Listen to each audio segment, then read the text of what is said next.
Shalom sahabat yang baik hati, salam sehat selalu bagi kita semuanya. Marilah kita bersatu dalam doa.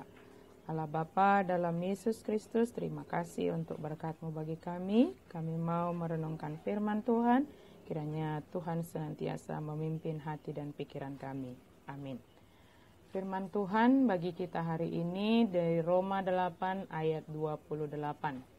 Kita tahu sekarang bahwa Allah turut bekerja dalam segala sesuatu untuk mendatangkan kebaikan bagi mereka yang mengasihi Dia, yaitu bagi mereka yang terpanggil sesuai dengan rencana Allah. Allah itabotodo saluhu nado manupa tunadenggan diakana marholong ni roha di debata akka najinouna sian tahina yan. Allah turut bekerja mendatangkan kebaikan. Beratnya pergumulan hidup seorang ibu yang sedang mengalami sakit dan juga menghadapi pergumulan yang diakibatkan oleh anaknya mungkin menggoda si ibu tersebut berpikiran bahwa dia sedang ditinggalkan oleh Tuhan dan membiarkannya sendiri untuk menanggung segala penderitaannya. Lambat laun seiring berjalannya waktu dan proses pengobatan yang terus berjalan dengan baik, si ibu tersebut menyadari sungguh segala sesuatu yang terjadi dalam hidupnya ada Allah yang turut bekerja di dalamnya. Allah sangat mengetahui betul segala yang terjadi di dalam hidup kita. Si ibu menyadari betapa luar biasanya kasih Allah yang menolong dan menguatkannya dalam menghadapi sakit penyakit yang menggerogoti tubuhnya. Dia menyadari Tuhan menuntunnya untuk berobat di satu rumah sakit dan mendapatkan dokter dan semua tenaga medis yang sangat baik dan sabar dalam semua proses pengobatannya. Bahkan semakin menyadari betapa banyak orang-orang baik yang Tuhan utus untuk menopang dan menyemangatinya dalam pengharapan kepada kesembuhan. Semuanya membuat sang ibu melihat campur tangan Tuhan dalam sakit penyakit yang dialaminya untuk dia boleh lebih merasakan bagaimana Tuhan bekerja mendatangkan kebaikan melalui pergumulannya. Kemudian pergumulan yang berikutnya adalah tentang keberadaan anaknya yang mungkin menjadi beban pikiran untuk si ibu.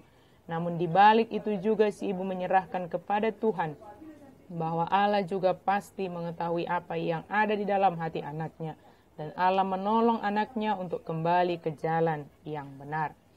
Allah turut bekerja dalam segala sesuatu yang terjadi dalam hidup kita. Dia memproses kita tidak secara instan, tetapi Allah membentuk kita dengan proses dan sesuai dengan waktunya Tuhan untuk menghasilkan kita menjadi pribadi yang memiliki karakter sesuai kehendak Allah. Sebab untuk itulah kita dipanggil menjadi pengikut Kristus yang berkarakter, sebagaimana yang telah diteladankan oleh Yesus bagi kita. Proses ini tidak sama bagi setiap orang. Berbeda-beda hal yang harus dialami oleh setiap orang sehingga mengalami pembentukan dari Tuhan. Allah lebih mengenal kita daripada diri kita sendiri. Oleh karena itu apa yang kita alami tidaklah melebihi kekuatan kita.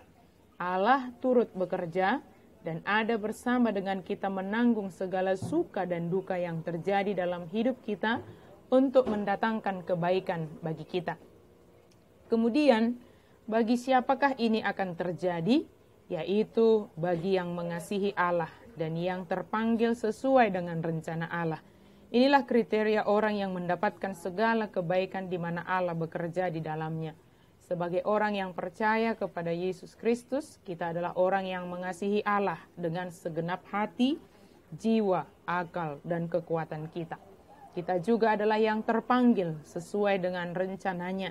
Sebab kita menjadi Kristen adalah karena dipanggil dan dipilih untuk menjadi pengikutnya supaya menghasilkan buah. Percayalah, di dalam segala hal yang terjadi dalam hidup kita, Allah turut bekerja di dalamnya untuk mendatangkan kebaikan-kebaikan di dalam hidup kita. Amin. Mari kita berdoa. Terima kasih Tuhan, Engkau sungguh sangat baik. Biarlah kami boleh semakin lebih baik lagi ke depannya melalui segala hal yang terjadi dalam hidup kami, sebab Engkau sedang memproses kami, membentuk kami sesuai dengan kehendak Tuhan, melalui segala hal yang terjadi di dalam hidup kami. Mampukan kami menjalani hidup kami sesuai dengan rencana dan panggilan Allah bagi kami. Di dalam nama Yesus kami berdoa dan bersyukur. Amin.